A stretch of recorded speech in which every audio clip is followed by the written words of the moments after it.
Hi, everybody. Mike Bloom here, getting you ready for our week 2 exit interviews for Australian Survivor Redemption. If you somehow missed it, Shannon has given birth to a beautiful baby girl, Rory Taylor Gus. Please, if you haven't yet, go to at Shannon Gates on really any social media platform. Send her some love. Look at those adorable photos. My heart goes out to her, Peter, Rory. I cannot wait to see everyone kind of move into this next phase of their life, as Shannon espoused so wisely in one of the recaps that she was on this week. Yes, Shannon did not go away without doing just a couple of podcasts, including one like less than 24 hours before giving birth. But I would expect no less. So she did an episode 4 recap with Puya. She did an episode 5 recap with Chappelle, and I did the episode 6 recap with our first alumni guest of the season in Eden Porter. Those were all a lot of fun. But now it's time that I talk with the 3 boots from this week's Australian Survivor episodes. And hopefully, in me talking for longer than a minute at this point, people have had enough time to fumble for their phones if they have not yet watched all the episodes, so that they are not spoiled to the identities of these people, because these were 3 very, very fun interviews. I got the chance to speak with Paula, Dirty Harry, and Johnson. 3 people that were taken out in some very flashy ways. Of course, Paula and Harry, partners in crime who went down due to a big power shift that happened within the tribe. But certainly from Harry, he did not go down without a fight. And then Johnson, our Big Brother alum, making the crossover to the island. This embattled dynamic between him and Mark throughout their time on the beach finally came to an end. I thought they all offered a lot of really valuable insights as to what we saw, what we didn't see, and what we may expect from the swap next week. Of course, if you haven't yet, make sure you subscribe to WeKnowGlobalSurvivor.com to make sure you don't miss any of these podcasts we've got going on, whether it comes to recaps proper or exit interviews. And I believe, again, the episodes are going to be Monday, Tuesday, Wednesday. So you should expect me to talk with Chappelle, Puya, and then another alumni guest to cap off week 3. But why are we talking about that? We got to get into all the good stuff from week 2. So without further ado, here are my interviews with Paula, Harry, and Johnson. Paula, how are you doing right now? You just watched yourself get blindsided for the second time, this time watching it back. Well, what was it like getting to watch Oh, maybe a little bit more context as to how it all came together? there was much more context, I think. It it was actually wild to watch. Seeing Lottie being like, Simon's saying Paula. What? I was like, you dirty little liar. So seeing that back was definitely eye-opening. Yeah.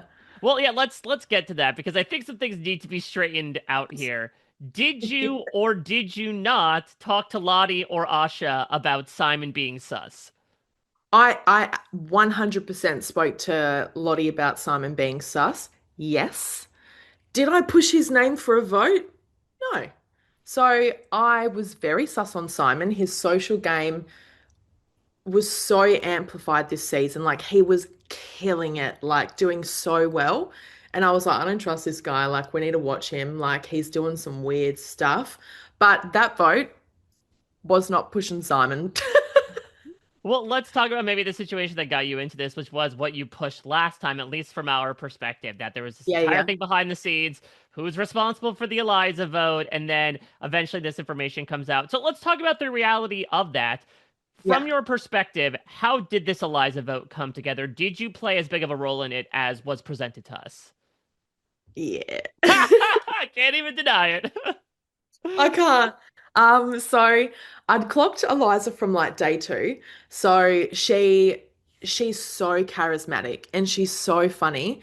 And she has this way of like getting into people's heads. And I was watching her do it. She did it with Jackson. So I was watching her do it and I was just sitting back like, this chick is dangerous. Like, how is no, and everyone's like, oh, it's just Eliza being silly. And I was like, I'm sorry. Does no one actually realize that? One, she's an author, absolute wordsmith.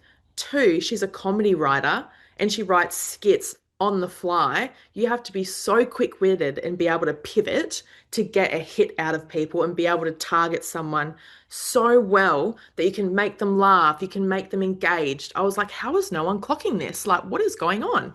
So I'd spoken to Harry about it a little bit.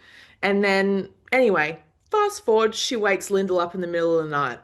Perfect. Perfect for me. And then Lyndall's like, oh, I want Eliza. She woke me up. And I was like, that sounds great to me. So I was like, this is perfect.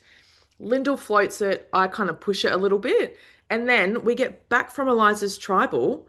And Lyndall goes up to Jackson and apologizes, takes full responsibility. I was like, this is a gift. I was like, have my prayers been answered? This is perfect. So that's kind of the way it worked out. So I didn't vote her out because she woke Lyndall up. I wanted her out because she was an immediate threat for sure. I mean, that's so interesting because, yeah, it does seem like Jackson's coming back looking for answers. And to your point, Lyndall is the one to at least provide her rationale. But it is brought up later in the episode, that Jackson will find out eventually that you were spreading her name. Did you debate at all, like, copping to Jackson a little bit, considering that we'll get into this a little? It did seem like you and him and Harry were something going on, at least from the Mm. papaya eating. Yeah, yeah. So I guess the plan Harry and I had was Harry vote Loz to then be to say to Jackson, like, look, I've voted Loz, I haven't voted Eliza, come into me. And then kind of my stance on that was, well, Lyndall wanted it. I wanted to make Lyndall feel comfortable and kind of keep the alliance strong and kind of keep Lyndall in. So I did support her in that way, but it's nothing personal against you, Jackson. And when you see Jackson wearing the Lady Diana coat, the rainbow Eliza jacket, I actually gave that to him. So Eliza had left that, and I was like, wear Eliza's jacket, like play for her, like we'll all play for her now. Like I was like, it sucks that she went home, but you have us, wear her jacket with pride, and that's why you can see him being like, oh, this is the revenge jacket, which is such a good trope and props off to him, but yeah, didn't work in our favor in the end, unfortunately. We didn't plan on Lottie kind of getting in there. Yeah, well, talk to me a bit about your perception of Lottie, because I'm having trouble kind of sussing out, like, she's obviously doing a lot to us, but I don't know how you all were seeing her at the time. What's your perspective on her? So, sleeping arrangements tells you a lot, right? Right. So, in terms of sleeping arrangements, I was sleeping in between Lottie and Arsha, right there. So, Lottie and I were speaking quite a lot. Everyone was terrified to work with Harry. Probably the only person that wasn't terrified was Jackson and I to fully work with Harry. Everyone was so scared of him. Oh, why? He's fun. So I was speaking to Lottie quite a lot. I was getting quite a lot of information from Lottie, kind of what she was planning, where she was going, her reads on people. And then I was coming back to Harry and being like, this is what's going on. And I was like, you guys need to chat. But Lottie was not interested in chatting to Harry very much. Like he would try, wouldn't really get a lot going on. And then the chat that you do see of them in the hammock, I worked my ass off to set that chat up for them. And I was like, yes, finally this is coming about. We can make something good happen. But really it was just Lottie plotting and scheming. Well, let's talk about Harry here because, yeah, obviously this is your most important alliance. It's arguably the reason why you're talking with me right now. Yeah, So, correct, I guess correct. let's talk about these initial stages here because it sounds like from what you're saying, there's a lot of trepidation to approach Harry. Were you like always eager to jump in? How did the two of you start building this relationship? Yeah, so I mean, my plan going in this season was it's redemption, right? I knew there was going to be returning players. So I wanted to really work with returning players. A lot of the players didn't. And I was like, this is perfect. I was like, the spotlight's always going to be on them. You can kind of work behind them in the shadows and there's more of us than there is of them. They're going to have to work harder to get in with us, right? This is perfect. Like we can string them along, we can do whatever we want to do, right? So that was kind of my plan, and then cut before merge because once they get to merge, like if people, I didn't know obviously what the other tribe was like. So I was like, I don't know what the other tribe's like. I don't know if Brooke and Mark are still going to be in. Mark's gone wild. I was like, so to play kind of in the shadows and pull strings. I think that's what Lottie and I were both doing. So she's kind of playing a little bit behind Simon, and then I'm playing behind Harry. And then it kind of just blows up. She kind of gets me before I get her. So that's kind of the dynamic that you're seeing. Well, something we sort of assumed you would connect with ahead of time, and maybe our math was off, so you can clarify here. Of course, one of your big redemption stories is the fact that you were supposed to be on Australian Survivor years ago before you had to get surgery. Was that for Harry's season, or was that for another season? So that was for Harry's very first season on Champions vs Contenders. Yeah. Did you tell him that? I did, yes. And he was just like, "Are you joking?" I was like, "Nah, I feel like this is meant to be. Like, we're on the same tribe. We're both from Perth, WA. I was supposed to be on your, like, this is perfect." And he was like, "Oh my God." And so it did kind of aid in like creating and kind of solidifying that bond moving forward for sure. So what's interesting is that one of the reasons, at least, that Lottie uses to go after you is calling you Harry's enforcer. What is your reaction to that perception, especially given sort of that returning player label? Are you surprised that you were sort of taken out here as like, oh, well, she's the one that's actually doing Harry's work? I mean, kind of a very correct read by Lottie. And like the reads she gets, they're always spot on. Like she's so switched on, it's insane. I mean, I wouldn't classify myself as Harry's enforcer. I think we worked very well as a team together. And we had a pact that we'd made. So the pact was we always speak to each other and we pitch who we want out, whatever, X, Y, Z. If we don't agree, we have to be okay with having that argumentative discussion, but not turning on each other. So it was like he obviously was wanting Lottie, like spearheading Lottie. And I was like, we need to work, like, let's work with her. We need to work with her. And then he had it in his mind that she was coming after him, which she was. He's very on the money. But I think that was kind of the pivotal point in our relationship is that, yes, we can work together, but yes, we can also disagree and still work together and not backstab each other, which is something that I found really, really useful and quite comforting in the game. So obviously you all were trying to assemble the votes against Lendl. That's what you thought the plan was going into tribal. Had you Mm. at that point sort of like formed a block of individuals? We obviously see a lot of you and Harry, you, Harry, and Jackson, but was there a group that, should you have survived that vote and Lendl goes out here, you were going to move forward with? So Harry, Lottie, and Simon and I had actually had a big chat a couple of nights before. So we were like, look, we know the tribe's divided. Basically, it's like Simon, Lottie, Paula, Harry split. I was like, so let's have a big chat. We were in the hammock. We were in the hammock for hours, and we are like, this is perfect. Like, this is a good thing. We're all on the same wavelength. We're all vibing it. And we were like, we can do this. Like, if we just start picking people off from the sides in, we all had a few couple do not touch, but like, if we can work from the outside in, it would have been perfect. So I think that's kind of where the blindside had come from. And like, obviously, voting out Lyndall from the girls' side is kind of that was our first, like, yeah, we want to work with you, go for it, do Lyndall, and we'll work with you. And then next time it was going to be someone from Lottie's side. But alas, that didn't happen. Something that I noticed in these voting confessionals during your final words was, I can't remember who it is, but they said that you were playing and Harry were playing too hard, too fast. What That do was you make of Lottie. that? That was Lottie, yeah. So what? So I mean, all ironic of to say the least. But Very rich of Miss Lottie. yeah. But what did you make of that in retrospect? Do you feel like if you had not gone in that Eliza direction, it could have kept you in the game for longer? I think potentially, I think because we went the I wouldn't say the fact that it was Eliza. I think the way that we played it around Eliza. So there was some obvious, I guess, strategy in the vote. So Harry voting Loz, me voting Eliza, obviously to keep that connection with Lyndall. I was like, I think people started to be like, oh, like, like people are starting to think and like starting to do blind sides. And like people are starting to really switch on about not just thinking of who the vote is, but what's going to happen after that vote. Like Harry is thinking 3, 4, 5 steps ahead, whereas people at that point were only thinking about that night. And I think that kind of made everyone very super aware and really switch on after that vote. Well, speaking of thinking 3, 4, 5 steps ahead, I did notice that before you mentioned that, your plan at least going in was let's use the returning players, and then when the merge hits, we'll get rid of them. Couldn't help but Mm. think of the fact that you aligned very closely with the returning players. So despite all those commonalities you have with Harry, were you Mm. intending to go far with him, or was he going to be part of that plan to ditch around the merge? I think the first couple of days, I was like, I'll just use these guys and cut them, like it'll be sweet. But I think after you're living in each other's pockets, you've been out there day in, day out. Harry was a really good support for me out there.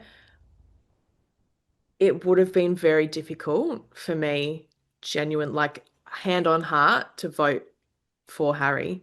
And I think, I mean, if it comes down to me or him, obviously I'm voting him. But like in any other aspect, I don't think truly that I would have.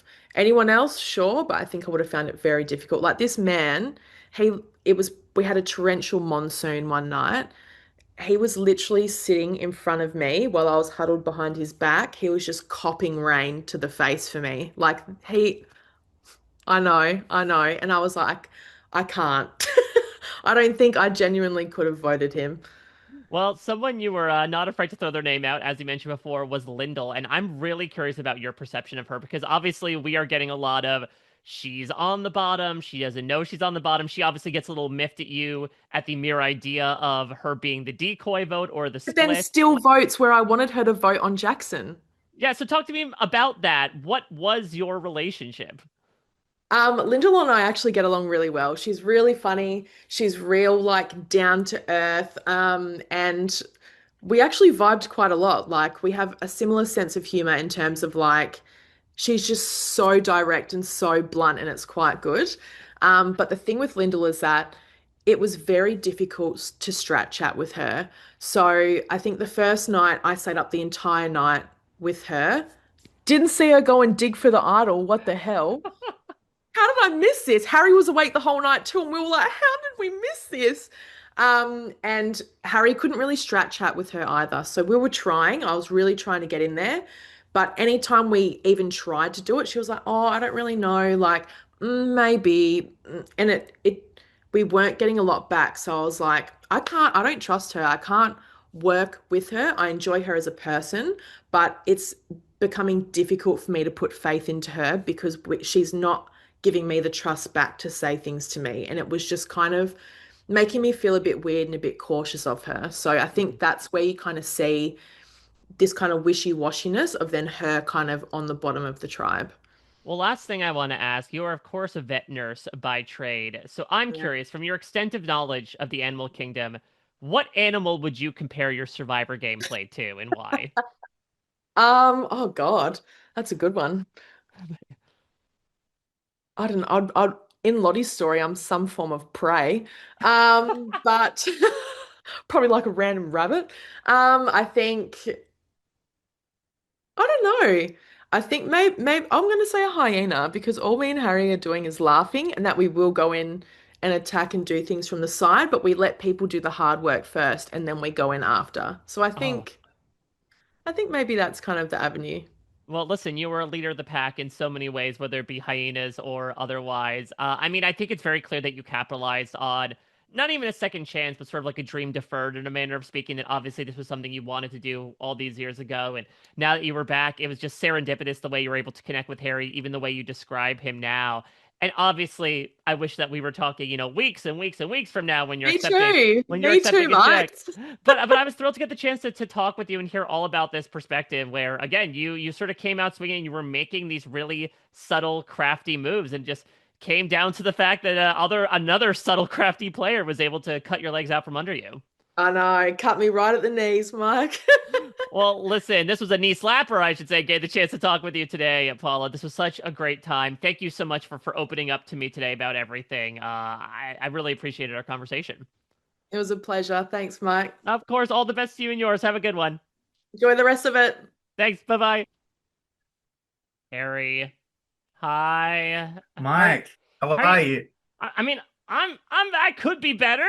I could be watching you on our screens for episode 6 and beyond, but regardless, Willing to be. I'm happy to get the chance to talk with you. You could have set this game on fire, Harry, if only you had a flint. Yeah, we tried. We tried to blow everything up, but yeah, I don't know. The players, they were too good for me, but we did die trying. Well, I want to talk about that try towards death, I suppose, or to stave it away, because I'm curious. Some people felt the edit painted it in a certain way of, Oh, Harry was totally fine. It was going to be Jackson, and then he pulls this thing off with the flint. So, from your Yeah. perspective, did you feel that? Did you feel like the die was cast towards you, and that's why you wanted to do this whole thing with the flint? Um, well, I mean, I was just up against it anyway, to be honest. Like, and if Lyndall and Loz are there, then I go for them.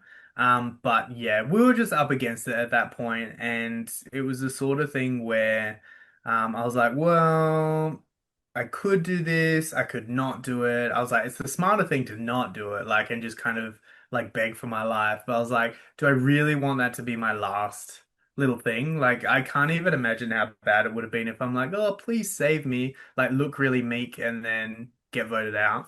So I did go back and forth with that, and I was like, well, this feels like me. Like this feels like right for me to just basically like give it like everything. And I had a lot of fun doing it.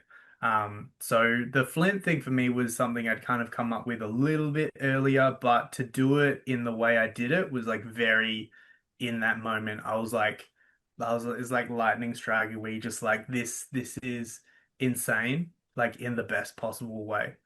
So, when you were going into tribal council with this idea in your head, what did you think the chances were of it succeeding, and how quickly did that go out the window once Jackson starts going into his speech?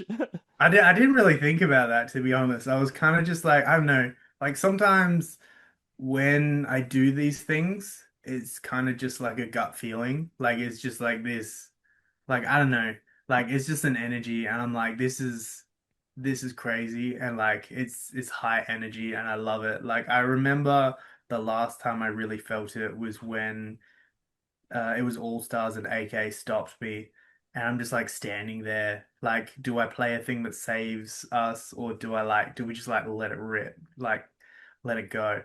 Um, and I remember like going with my gut then, and it was just the best feeling, like of just let it rip.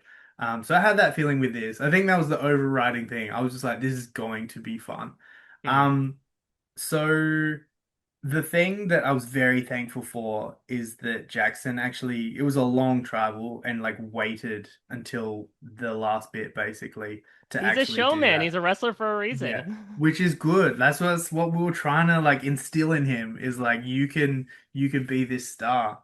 So we went through the whole thing. It was great. Like really like push people's buttons, got to see the fear on people's faces. Hilarious. And then towards the end starts cutting a promo on me. Talks about the past and Maddie Wahlberg and like all these sorts of things and like getting revenge Oh, on that's interesting behalf because of yeah, I know me. Rich's vote shouted out Maddie Wahlberg, Yeah, but Jackson it mentioned was it a too. thing. Yeah, it was a thing. Like it was like we're getting I get like redemption slash revenge depends on how you look at the word redemption, whether it's the dictionary definition or not. But it was But basically revenge. should It they was get bas revenge on like Pia and Janine? You didn't have well, anything they to do weren't with there it. at the time, unfortunately. So yeah, he does big monologue, loved it, very cinematic, pulls out the flint, and at that point, I'm like, well, like we're done here. Dave, I remember was trying to ask a couple more questions. I was pretty just like we're done, Dave. Like this is over now. Well, I want to talk about some of your relationships, and let's stay on that Jackson train because you guys were devilishly eating papaya in the jungle Mhm. together. I know that obviously you have this, move where Wrestling you connection. the wrestling connection. You also tried to do this whole thing with the Eliza vote, where you're purposely voting in the minority. But then he wears this revenge cardigan and helps vote Paula out. So I talk to me like a bit that. about Yeah. like your take on him. Did that change your dynamic and the way you approached him to try to bring him into this move? Um, I guess the thing for me is I try not to take things personally. I just try and like I mean, or if you do take it personally, it's not this like long-standing thing. Like I will never work with you. I mean, I guess for me, in my past experiences, like I've literally had alliances where I've like voted for every other person in the alliance and we've still come back together. Hmm. So for me, I don't take it ever long term personally. I was trying to rebuild. So yeah, it was the sort of thing where we had this connection. I'd been building it for a long time. I knew who he was from the start. And so you just have this other language and other energy when like wrestlers talk and wrestling fans talk. And so I wanted to include him. Like I wanted him to be there with me. If I was gonna do this Flint thing and you kind of just waving it around and you just like, oh, like you're done, like I'm gonna go home and like you're gonna all starve. It just kind of comes across as just like mean. Whereas Hmm.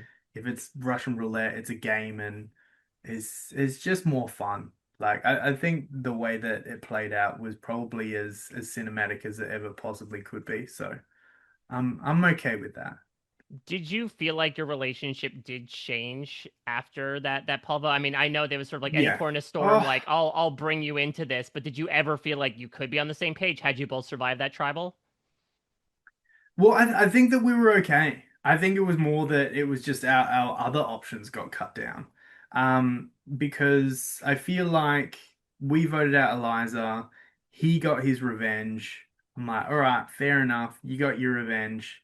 Um, I definitely made the mistake putting the vote on Loz and being disingenuous about it because like we saw it got like called out. Didn't think people would be paying that much attention to what I was doing. Like really like every detail, having a look at it until that point. I was like, okay, like this is not good. Like people are watching every single little detail and really checking up on me. So I still thought I was in with Jackson in terms of like friendship. I still think we are now. Um, so I was just kind of hoping that we would have other options to vote out, to be honest with you. As soon as Loz and Linda were gone, I was like, we are screwed. Well, I want to stay on something that you were just talking about, which is people watching you, having their eye on you. And I want to talk a bit about Mm, perception here. You mentioned this in the very first episode about the fact that you were one of two returnees on your tribe. The Dirty Harry moniker followed you into the game. mm. I mean, how much do you feel like the die was cast against you from the jump? Did you feel like you had a struggle from the jump, considering that you were a returning player and the fact that you had this reputation? Yeah. I mean, yeah, it was tough. There was definitely people who had really strong anti-returnee sentiment, like a good portion of people. And then I think you'll find if you interview people, there would be quite a lot more that were very, very keen on the idea of like, well, like they'll be here up until pre-merge, merge, and then they're gone. Like, be like, Harry's a great first merge boot, that sort of thing.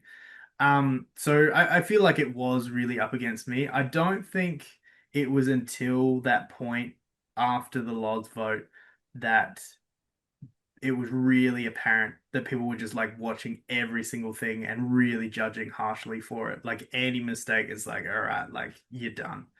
Um, so before that, yeah, definitely aware of it. I was trying to work through it. Like obviously you try and social game. Um, it's not in me to be as good as Simon. And I don't think Simon had that same perception. I mean, he was playing hard. Like in the Mm. social game, he was like working like 10 times harder than anyone, like kissing butt and like doing everything and like fair play to him. I was surprised it worked. It was really working on people like just schmoozing all the time, like getting on side. And like I did a bit of that, but I don't have it in me to like just constantly do it. So I think it would have come across as disingenuous anyway. I think people would have been more sus. But I think no matter what I did, people were a little bit sus on what I was doing. So a little bit cast. I mean, there was also two revenge stories, like one per tribe. There was like a Matty Wahlberg revenge for our tribe and a Matt Rogers revenge for the other tribe, like set up for me. So a little bit. But that's what you got to expect if you're a returning player and you've done naughty things. Exactly. You have to deal with your own ghosts, let alone the ones that Mark is dealing with in the jungle. Yes. Well, you mentioned Yeah. Simon. Let's talk about this here because we Mhm. were robbed of these rice I mean, euphemisms. where's the rice chats? What were there rice chats? Was there the code that you guys Yeah. actually ended up talking in? Yeah. It was code that we used and it was good. We probably didn't need to. We probably could have played a little bit more together. I don't think it would have affected my game. I think it might have affected people's perceptions of him. I think he Mm. really got a little bit less of that judging because we were good at keeping separate. He didn't get like drawn in with me. I was like a sinking ship by the end. So it was probably good to keep that distance. But yeah, there was plenty of rice chats. Have to point out that is an old rascal technique. So yeah, honorary rascal for Simon. I don't know if I've even told him that. I might have. It would feel a little less special if you told him that that was something from your previous season. But I mean, it's a good strategy to have something that you can really use in front of everyone, and is really just sort of not suspicious. It's a great way to like keep your strat chats invisible to other people. You can really send signals to each other. So, yeah, we definitely use that. Was this another relationship that changed though in the past couple votes? Because I mean, he votes against Paula, doesn't fill you in. I don't know if he ends up telling you that you were the one that was on the hot seat. So did you feel your dynamic shifted with him the past couple of episodes? Um, well, I think it was just bad on that day where I was spiraling a bit. Hmm. Um, I was already like iced out of all chats, like people just not telling me a name or anything. And then like the only thing I was kind of hearing, like they'll just like mumble Lyndall and then walk off. Um, then had an argument with Paula, and then I think after the argument with Paula, like he wanted to chat, and I think you saw it was just terrible. I don't think our relationship was bad. I think he was just distancing himself to protect himself, which was fair enough. I really was hoping that we could actually make something work that was like me, Paula, Lottie, Cam, Arsha, but Cam and Arsha were very off that. Um, very off that. And so it just wasn't quite clicking. Like, like you look at things on paper, you're like, oh, why don't you go with Yeah. these people or do this? There was nothing for me that really worked off paper, in Mm. terms of like a cohesive thing. Well, Um, let's talk about Lottie here. Your mhm. enemy turned like best hope essentially by the end of your run here. To start, I mean, did you have any idea she was coming for you as hard, at least as she was in the confessional? Did you Yeah, get at a the sense at start, camp that yeah. like she was looking at you as public enemy number one?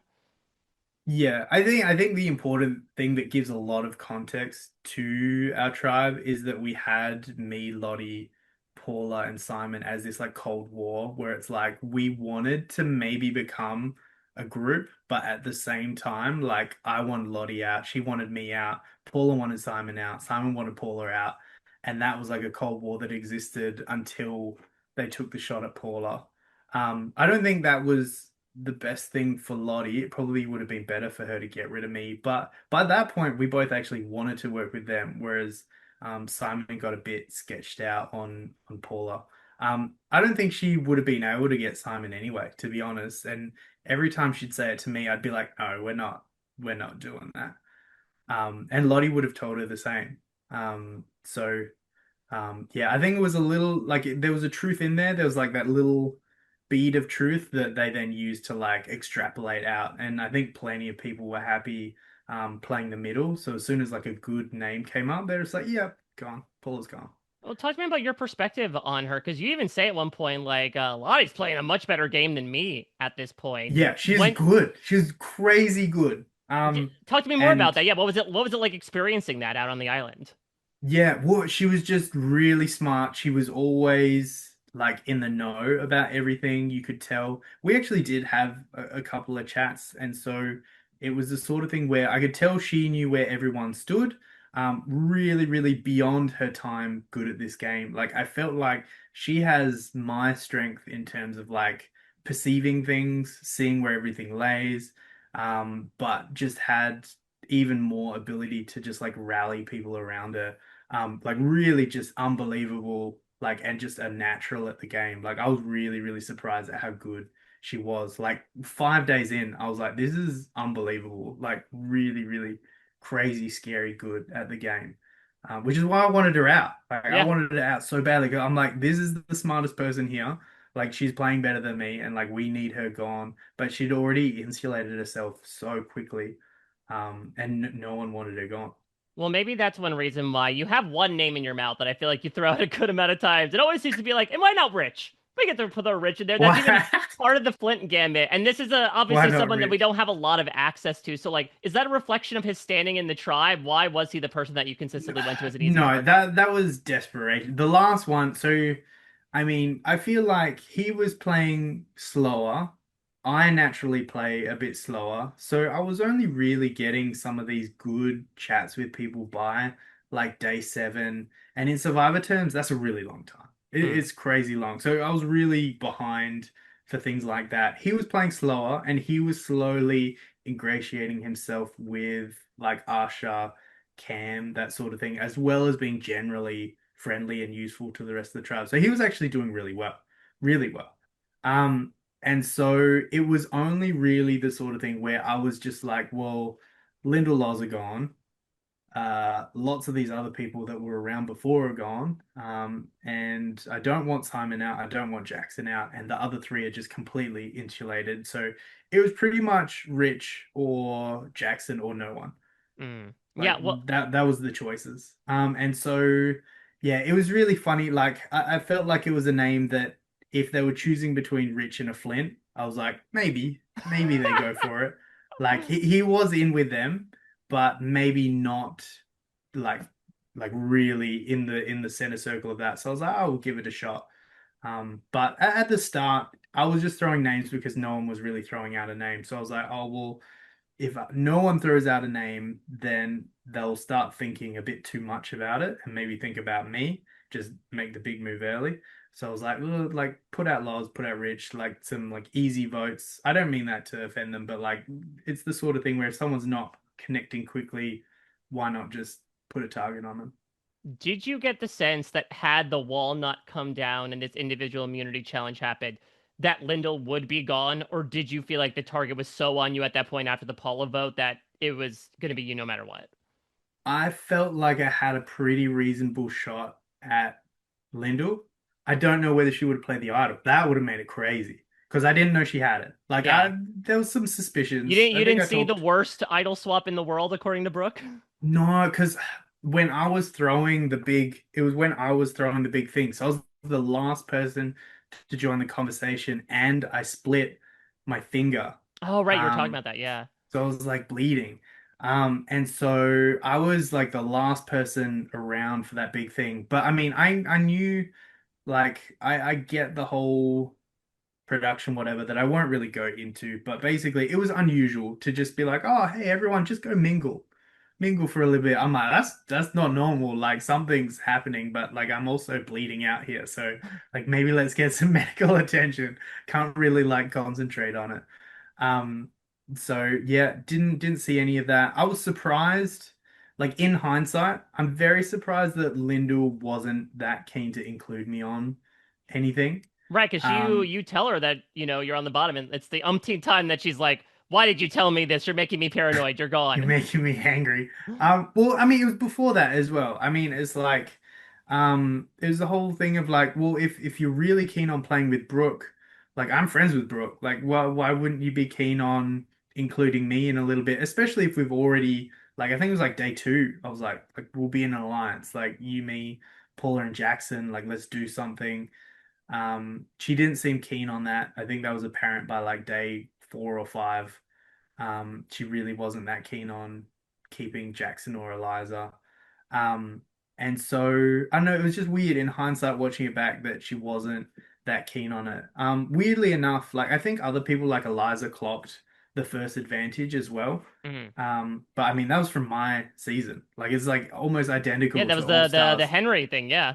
Yeah, and so me and Brooke were the last people to walk in. You can like see it in the top-down shot, and we were like looking to see if there was anything there hidden, but they hadn't put it on there yet, and we were like talking about it coming in last. And then Brooke did the thing of just being like, I'm going for the run. But it's like I can't really get away with that. I'm like one of the bigger guys. Like I'm gonna have to push this stupid thing. Like I can't be like, oh, I'll run and you guys push. So instead I really made sure that it was either Jackson or Lyndall going, because I wanted to work with both of them. Like I was getting good vibes immediately, and so I was like, I'll work with them. Like one of them's got to get the advantage if there is one there, but never got included on it. So Mm. there you Well, go. you mentioned Brooke. I'm keen to find out because obviously, you were unfortunately a couple of episodes away from a swap. But like, Mm. if that were to happen, was the goal to get to Brooke as soon as possible? Was she someone you wanted to go to the end with? Yeah, Yeah, I just wanted to play like no matter what the other returnees I would have played with. Mm. But yeah, it would have been great to have Brooke around again. It's the sort of thing where I was a little bit worried about if she would cut me early. Because I did try and go for it at one point in All Stars. Um, but at the same time, like I was never going to vote her out. Like it would have been like maybe like final little bit if I was there, which like obviously that's miles away, so I didn't really think about that much. But there was never going to be any point where I targeted Brooke unless it was like knowing that 500,000 was on the line. Well, you did have at least someone to sort of fill in as your right hand person. That was Paula, as we mentioned Mhm. before. So, talk to me a bit about your relationship and how much did losing her affect, the way you saw the game and your position in the game? Yeah, it sucked. I need those other people as well. Like I considered Paula a friend and an equal from very early on. Very similar, like sense of humor, like things that we're into, both being from WA. It's easy to get along. But I really liked that she would actually have opinions and tell me no, give me feedback. That's the sort of thing that's really good to have like a sounding board. You can say ideas and they'll tell you if it's good or not. Um, and the sort of thing where like she had good opinions and strong opinions and like wanted to do things and it was okay for me to tell her no. And in the early stages, that's what I literally told people. I was like, this is what I'm looking for in like an ally. Like I want someone who's happy to tell me no, who isn't just gonna like snitch on me or like go and like tell people to vote me out because they heard that. Like, I just want someone who's like, no, that's not a good idea. And that's exactly what she was. Um, I don't have good skills in terms of like really quickly influencing people. I could Mm. do it over a long time, but it was also what I was looking for was like someone who could push votes very quickly. And I think for the most part, she was that. Was good at like sort of making her way around and like whipping up votes, which is what I need. It's not my strength to do that quickly. Well, we need to cut to the end here as you are quite emotional in your final words, talking about what the Yeah. survivor journey has meant to you. Listen, there might be a rascal who has played 4 times in the past. So if you were to get that call to come out from time number 4, would you do it? Or was this for you like a marked end of an era? I'm done playing. Yeah, it felt like retirement for me, Mhm. especially at the end. Like I'll put the caveat if there's a big international season and you're like putting that like carrot out there of like big American players, South African players, people that I've watched and loved, then yeah, like I'll be into that. I'll consider that. But I think other than that, it's yeah, that's retirement for me. I don't think I can top. I don't think I can top that. I have no more insane ideas left to give. Well, then, how do you look back on it? I mean, obviously, in the moment, I'm sure there was a lot of pontificating, but now that you've had even more time since to look back on what, up until the inevitable AU versus the World 2, was your 3 season run on Survivor, what do you make of it? What has this meant for you, considering the number of years it's been? For me, I mean, it's just like everything you dream about. Like if you're a Survivor fan anyway, like it is. You find an idol, you get to do challenges, you get to win challenges, like make alliances, give the alliance a name, like pretty much every like bucket list thing in terms of like being a fan, like I've done. So that like as a personal thing, that's crazy. Like so grateful to be able to say that I've done that. But on top of that as well, I think in terms of like what I've given back, I think it's just that you can play and be yourself. Like you don't have to necessarily try and fit like in a box and play the way like, oh, this is how a winner plays. Like if you're an Australian survivor, you have to go under the radar, and then at this point you have to do this. And I'm just like, no, I'm just gonna blow things up and like I just want to play the way that I want to play. And you know what? Like that didn't work out for me this time, but like we've proven that like big players make the end now. Like you've seen, like I came third. Like we've had people like Dave win the whole thing. Hmm. George has made the end. There's been other people as well. Like Haley didn't necessarily pull punches. And Miles. so Like, yeah, exactly. And so it's the sort of thing where you can be yourself and like you don't have to worry about being afraid of things and like fitting yourself into this like idea of like what a winner should look like. Just play hard and be yourself. And if I've given anything, hopefully that's what people take away from me playing. I mean, what I personally feel I take away from you every single time is this sense of fun. I think it Mm, is for you. Yes, obviously, you hope it's a business trip of a lifetime, but there's also, I think, this element for you of like, I want to enjoy myself while I do it. And look, yeah. sometimes that leads to things like holding the tribe hostage with their only source of fire. But But that was very fun. but it was very fun, and I think it's the celebrational aspect that I think does inspire a lot of people, not only in Survivor, but I would almost imagine outside of Survivor as well. I'm sure you've been approached with people who feel like they don't want to go full Dirty Harry with the way they regard people or do things, but I think there's this license of if you're gonna be starving and miserable and Yeah. sleepless, like you might as well enjoy as many facets of it as you can. And if it pays off successfully, that's absolutely incredible. If it doesn't, at least you went out on your own terms. And I think all three seasons of yours has showcased that. And I think it's a really beautiful tenet of not only Survivor, but kind of just our day-to-day existence. Yeah, I think definitely. Like if you're gonna go out and play and give yourself like have some fun with it. Don't take it so seriously. Like obviously we're sleeping in the dirt and going without sleep and all that sort of stuff. Like just have a good time. Like that's what it's there for. There's a crew of hundreds of people. They're all making this show. Like you're there, like you're part of history. Just go big, like and have a good time. Well, listen, I don't think many people were having a good time watching you go home, Harry, but hopefully they were getting the chance to chat with you. I always relish getting to hear from you, and I'm so happy we got the chance to chat, to hear a bit about what was happening behind the scenes, your perspective into all the topsy-turviness that happened over the course of your time. Again, I cannot echo enough how much I love getting to watch you as a player, how much I love getting to talk to you as a person. This was an absolute pleasure. I wish it was, 19 episodes from now, but regardless, getting to talk to you in general is a treat in and of itself. Thanks, Mike. I really appreciate you saying that. Thank Yeah, you. of course. Well, I wish you nothing but the best. I cannot wait to hear your thoughts about the rest of the season because I'm sure you got plenty locked and loaded about some of Mm, these players, and I cannot wait to see what happens next for you, my friend. So thank you again so much, Harry. This means so much. Thanks a lot. I'm really excited for the rest of the season as well. Really, really Yeah. All keen. right. Best to Jordan. You have a good one. Thanks so much again, Harry. Thanks. See ya. Bye bye. Ah, Absolutely. Johnson, here we are from BB to Temu Habibi. How you doing right now? Mike, thank you so much. I'm the silverback has been severed.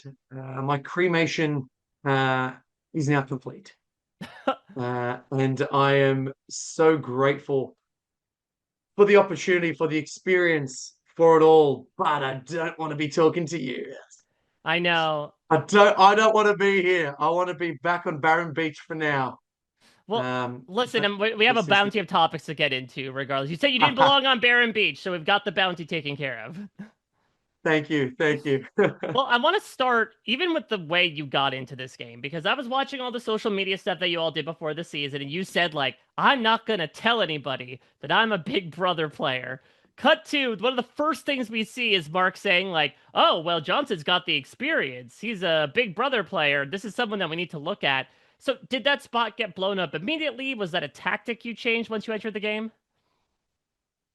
No, my tactic was very clear. Be subtle about Big Brother. Hopefully, no one knows who you are because I didn't want people to, know who I was. I played a big, bold game on Big Brother. I was the king of the newbies.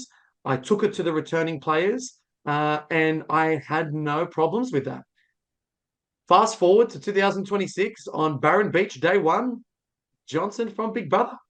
They recognized me. They knew exactly who I was, and I tried to downplay um, the style that Big Brother was.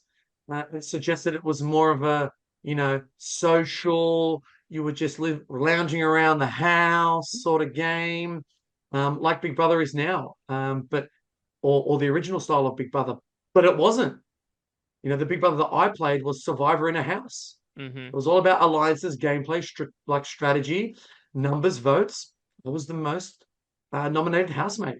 I had the most number of eviction points cast against me, but I did not go. And that's because of my game. Yeah. So as you kick off that game, because what we're sort of privy to, right, is the fact that you are wheeling and dealing, you are making these alliances, but it's something that is very open. It is something that has become very apparent to a lot of people. Talk to me about that. Were you aware at all of the way you were being perceived as you were making all these separate conversations with people? Yes, absolutely. I knew exactly, I knew like every opportunity. Um, and that came from me tapping people on the shoulder to having, or sorry, to wanting to have conversations and them kind of being like, oh, do I want to be talking to one of the biggest players here? Like, is that Mm. am I increasing my threat levels? So people really wanted to kind of create a gap between me and them. And I gathered that, but in true Johnson spirit, hey, I just kept being persistent and wanting to have conversations with people because although I'm a strategic powerhouse, I'm also a very soft person on the inside. Like I've got this incredible life that I want to share with people, and I love people. I'm a people person. You know, I pride myself on my ability to connect with people. Mm. Yeah, so let's get into some of these connections here. I guess we'll start with the most complicated one. Let's go to Mark. Let's really Okay. hit the vein with the first relationship here because it was a complicated dynamic to say the Yep. least. Obviously, Hmm. he's gunning for you. You are certainly Yep. gunning for him at a certain Yep. perspective. So talk to me a bit about what was your first impression of him and how did that change the more time you spent on Barren Beach together? I guess my first impression, I mean, I'm a great judge of character, body language, and eye contact. And I gathered very, very, very early on at our first tribal that he was gunning for me. And I knew that. I absolutely knew that.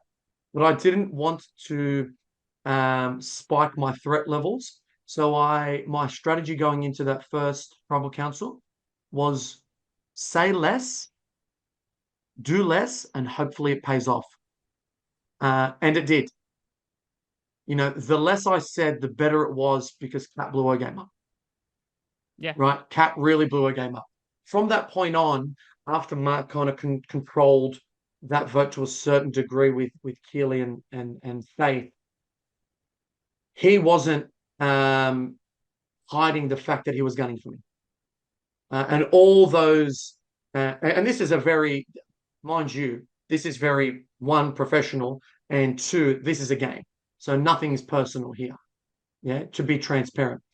Um, I could read through the bullshit of him not wanting to take me out, and so did he.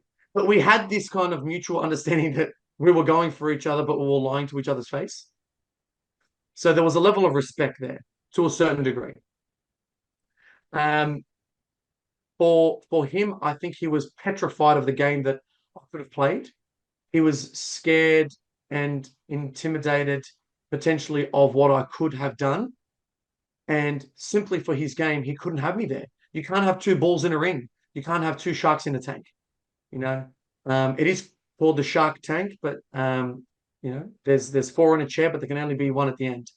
You know, and the Samoan silverback sure did beat his chest, but the Samoan silverback was severed. And now the Samoan silverback has to rethink about what his strategy is going to be moving into, hopefully, a different game show. Okay, it's a little bit of tease there from the Silverback. Well, I want to get to. You mentioned before that you were wary of the fact that Mark, you knew he was going after you. So I'm curious because you're Yeah. making this pitch in this most recent episode of like, we need Mhm. each other. We need the perspective on the Yeah. surface that we're enemies when actually we're working together. Had you Mhm. survived this vote, were you turning things on Mark, or as Mark says, like, did you sincerely have some trust in him to try to do this low key alliance Yeah, dynamic? great question, Mike. Great question. And there was, and let me take you back to 2022 to answer this question. In Okay. 2022, I came up against one of the strongest strategic masterminds of Big Brother worldwide, Big Brother Australia, Big Brother Canada, for a second time, Big Brother Australia, Tim Dormer. Mm-hmm. And I took it to him. And I said to Tim, if you want to play this game, you need someone like me in this game because you're a big threat and I'm a big threat. Big threats are fun. And so if we protect each other on the opposite sides, I'm ferociously loyal to those who show loyalty to me. Mm. So I was absolutely weary, and that would have been the turning point for the Mark Johnson relationship. If he'd if he did what he said he was going to do, to not write my name down, that would have closed the book of the Mark and Johnson, and potentially we could have moved on and played the game on opposite sides together. Mhm. I was definitely there, but that needed to be reciprocated first before you know, before him and I share a level of loyalty to each other. And I knew that. And that's why I then pinned my attention to people like Faith and Keely. Why would they go and pitch Caleb's name if they're trying to save me? For what reason? They're working with Mark. Well, they're not. They're working with me. And that's why they're trying to pitch Caleb's name because they know that I'm what's in their best interest moving forward. The monarch or the monarch, I like to call it, Mark had a tight grip on the tribe, and a lot of people felt uncomfortable about it. And they wanted to shrug that monarch or that monarch and that dictator style of play and play in a democracy, play with the votes. And unfortunately, I was, I guess, such a big player that a lot of people were concerned about the way or the style of play that I had, and it was my demise. It was my Achilles heel. Well, you talk about at that first cat tribal council that you just want to sit there, do less, hope for the best. There was a lot that was done to you, less so about doing less. And that cat decides to just call out everything Yeah. that you were Yep. telling her throughout the afternoon. So give me your reaction to that. And do you feel like that permanently affected the way everyone looked at you for the rest of your time in the game? I'll start with how I was feeling. It was so I want to give kudos to myself for being composed.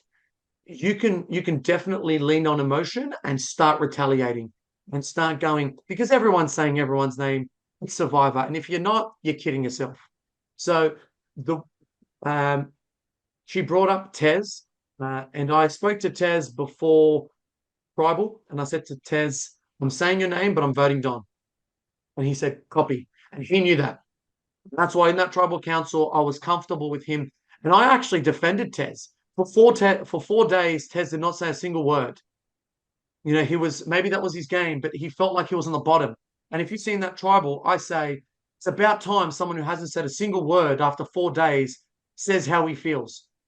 And this is not against my arch nemesis. No, this is against my number one, Ben. Hmm. So he's coming at Ben, but I'm saying, you know what, Tez, well done for speaking your mind in tribal council because that's what this is about. So, and I think people had a little bit of respect for that. That I'm a man of democracy. I'm a man of of what the tribe wants and needs. Did Cat blow my game up potentially? Maybe it did linger in people's minds that I was playing the game. Everyone knew I was playing the game.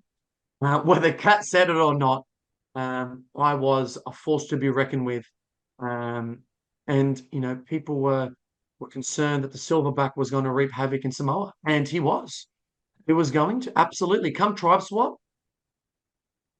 It was. I needed to waltz into a new tribe, and the Baron tribe, those who voted with me, I would have been loyal to. But those who voted against me, it would have been a very, very different game for them. Interesting. Well, Absolutely. If you voted against me in that tribe war and we got to tribe swap and you're in my tribe, ooh, it would have been very different. Well, I want to get to, again, this most recent episode because you mentioned something very interesting before about how you saw, that Faith and Keely wanted to work with you. So why did you not go with the Caleb plan? We see in the episode you're being like, I'm not sure if I trust this. How much of that was incorporated in your decision to ultimately not vote for Caleb? They were never voting Caleb. It was Sorry, they were voting Caleb until word got back to the monarch, and the monarch was very displeased with um, his royal subjects, and as a result, he needed to jump straight into damage control. Um, it is no coincidence that I am wearing my buff over my head as a sly nod to King George, because I knew I was going. Mm. I had a gut feel, you know, you know, you know when you're going. You know when eye contact is off, and in the last 5 minutes of a scramble, people aren't talking to you, they're talking to everyone else, and the people that you've spoken to previously are now speaking to you, um, your opponents. So you've got to be mindful, you've got to be wary, and there was not a single Caleb vote. Mind you, 5 minutes before scramble, I go up to Brooke and I say to Brooke, Brooke, I know you have an idol, and we both know I know you have an idol because I saw Lyndall and Brooke swap idols. You saw the worst idol swap ever at the bench? Yes, yep. And I told Brooke that I saw her that night that she swapped it. And I said to Brooke, Brooke, if you want to be on the right side of history, on the right side of one of the greatest moves known to Survivor, Australia and worldwide, tonight, you play your idol for me, and you will unleash the Samoan silverback that will viciously defend you until the end. And I said, this is the sort of loyalty and respect that we need to develop. And that starts today. And she looked at me and she was maybe in disbelief that I had that in me. And she played it for herself. Well, I want to talk about some of the people you had on your side here because it seemed like Yeah. in episode 2, going to tribal council is like, all right, it's Johnson and it's Ben and it's Sally. And then you leave tribal council, both all having voted in the minority and Sally having voted for you. So I'm curious, by the time you go into the second and ultimately final vote, who did you feel like you had out of the Baron tribe? Who were you closest with? Yeah, so I'd say Ben, Tez, Blanche at this stage. Um, I had an alliance with, I had the Johnson and Friends alliance. I had the alliance with Caleb, which was the salt and pepper. He was the salt, I was the pepper, and we're here to season the Baron tribe. I had an alliance with Don Johnson, Miami Vice. Um, I know everyone was hoping for it, and we got there. It was the Miami Vice combo. We have such a beautiful relationship, Don and I, and you can see that on screen unfold. When we vote each other, we knuckle each other. When we're up against each other being voted, there's a nod. Oh, There's that's a so level interesting of because I respect. took it more so as a sign of like two rivals being like, yeah, I got you. Yeah, I got you. Less so a sign of respect, more so the Oh, opposite. okay. No, it's definitely a level of respect. You know, and Don and I have um, we have a lot of time for each other. Um, I guess they were the people that I was working with, and Faith and Keely begun to see what was a soul-sucking tribe that had this air where you couldn't move or breathe, unless it was approved by the monarch, and which is true. It is true. And that is an incredible strength that Mark had in the game. He was so strong, and he was great at controlling every person's move at that point in time. It is admirable. It Mm. is absolutely admirable, and this is coming from his arch nemesis. Like it is, and um, I would, credit where credit's due. Absolutely. I commend big game players because I am one myself. And I won't go down, I will go down swinging, but I will also on the sideline say, well done. That was incredible. And you can see how I take it. Tribal, well done, guys. that was incredible. I was never blindsided in Big Brother, and this was it. I kind of knew that was coming, but that little bit in you is hoping it doesn't. People side with you, and Brooke plays an idol, so on and so forth. But all in good faith.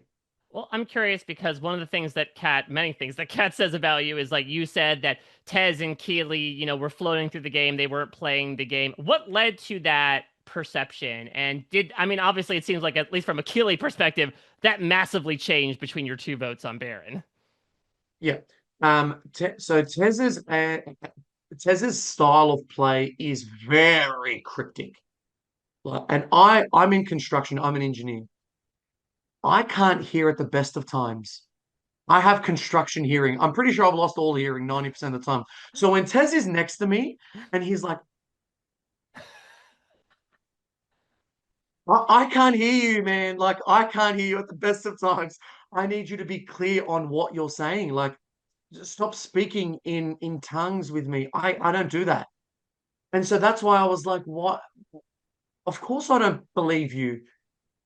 You're not giving me a reason to. Your body language says otherwise. You're not siding with me on the vote, well, the initial vote. I don't trust you. Of course I don't trust you. And even when I talk to you initially, that is, the first 4 days, I've got no reason to trust you. After then, Taz and I create this incredible relationship.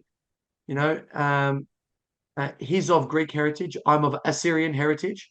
Um, my cultural background.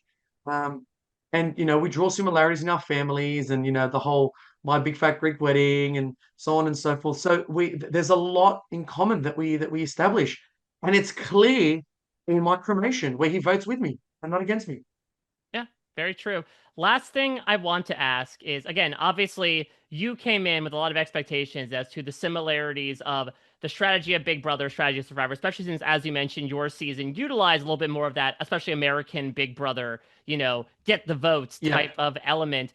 But I'm exactly. curious, Yeah. what surprised you the most about what either carried over or did not carry over from Big Brother into Survivor?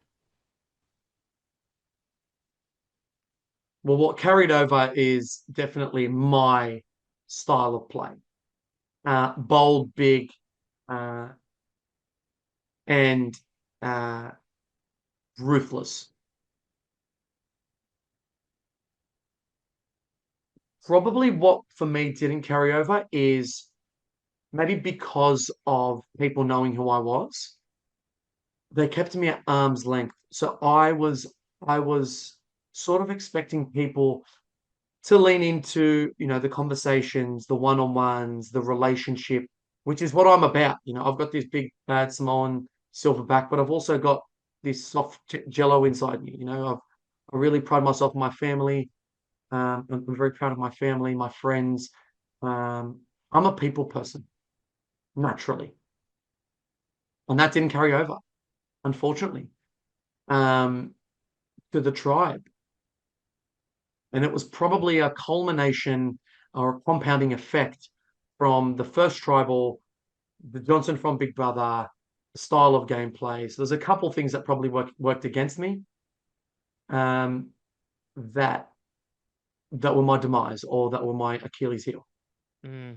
Well, I'm so happy that I got the chance to sit down with the Samoan Silverback himself. It's a game that no one could ape in terms of your ability to carry over that gamesmanship, those social skills, etc. And obviously, wish it worked out in brighter prospects. But from what it sounds Thank like, you. the mood you described for Barren Beach, I know that you probably felt like it was a matter of when, not if, and so you just decided to try everything you could. And that's really all you can hope for in a game like Survivor. So I appreciate everything that you brought to the Thank season. you. Obviously, again, a lot of comparisons and contrasts between your last reality TV experience, but enjoyable nonetheless, as was this conversation. Thank you so much, Mike. I really appreciate all of that. It's a new world. It's a new universe, Survivor. But the silverback has been severed, and hopefully, in a different style or format or gameplay, uh, the TV screens will see the silverback in another form. Hopefully, Not going fingers extinct crossed. anytime soon. Yeah. Hell no. This silverback will be back. I love it. Well, thank you so much again, Johnson, for all your time and generosity and Thank answers you. today. I really appreciate it. All the best to you and Thank you. yours, and have a great one. You too. Thank you so much, mate. Appreciate you Of course. a Take lot. care. Have a good one. Bye. This is RHAP. We know reality TV.